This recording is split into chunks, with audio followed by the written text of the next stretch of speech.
ఈ రోజు ఉత్తి నీటి ప్రవాహమే కాదు అధ్యక్ష, ఈ ప్రాజెక్టు పేరు గండిపేట నుంచి గౌరెల్లి, గండిపేట దగ్గర ప్రారంభమై రామోజీ ఫిలిమ్స్ దగ్గర గౌరెల్లి ఔటర్ రింగ్ రోడ్ కి కనెక్ట్ అవుతుంది అధ్యక్ష. ఇది 55 కిలోమీటర్లు అధ్యక్ష.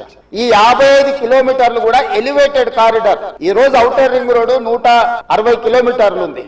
మధ్యలో నుంచి మధ్యలోకి పోవాలంటే 80 కిలోమీటర్లు ప్రయాణం చేయాలి. కానీ అదే గండిపేట నుంచి గౌరెల్లి వరకు మీరు ఎలివేటెడ్ కారిడార్ వేస్తే 55 కిలోమీటర్లలోనే మనం ఇక్కడ నుంచి అక్కడికి ప్రయాణం చేయడానికి అవకాశం ఉంది అధ్యక్ష. నార్సింగ్ దగ్గర ఒక జంక్షన్, అట్లా ప్రతి దగ్గర బాపుఘాట్ దగ్గర ఇంకొక జంక్షన్, చార్మినార్ దగ్గర ఇంకొక జంక్షన్, చాదర్ఘట్ దాటిన తర్వాత ఇంకొక జంక్షన్, నాగోల్ దగ్గర ఇంకొక జంక్షన్, ఇట్లా ప్రతి జంక్షన్ లో ట్రంపెట్స్ క్రియేట్ చేసి ఔటర్ రింగ్ రోడ్ నుంచి సిటీలోకి వచ్చే వాళ్ళు అక్కడికి వచ్చి ప్రతి సర్కిల్లో ఎక్కడానికి దిగడానికి కూడా ట్రంపెట్స్ క్రియేట్ చేయమని ఈ రోజు ఎలివేటెడ్ కారిడార్స్ నిర్మించడానికి మనం అధికారులకు కన్సల్టెంట్స్ కు చెప్పినాం అధ్యక్ష.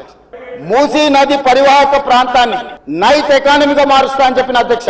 పట్టణం అంతా రాత్రి 9 గంటలకు నిద్రపోతే రాత్రి 9 గంటల నుంచి ఉదయం 6 గంటల వరకు మూసీ నది పరివాహక ప్రాంతంలో నైట్ ఎకానమీని రివైవ్ చేసి అక్కడ హోటల్స్, ఆఫీసులు, అదే విధంగా ఫుడ్ కోర్ట్స్, కల్చరల్ యాక్టివిటీస్ వీటన్నిటిని కూడా ప్రపంచ స్థాయి నగరంగా మార్చడానికి నైట్ ఎకానమీని ఓపెన్ చేయబోతున్నామని చెప్పినాం అధ్యక్ష. ఆ ప్రాంతంలో ఉన్న ప్రతి వాళ్లకు, నష్టపోయే వాళ్లకు అత్యధికంగా నష్టపరిహారం ఇచ్చి బ్రహ్మాండమైన కాలనీలు కట్టించిస్తాం అధ్యక్ష.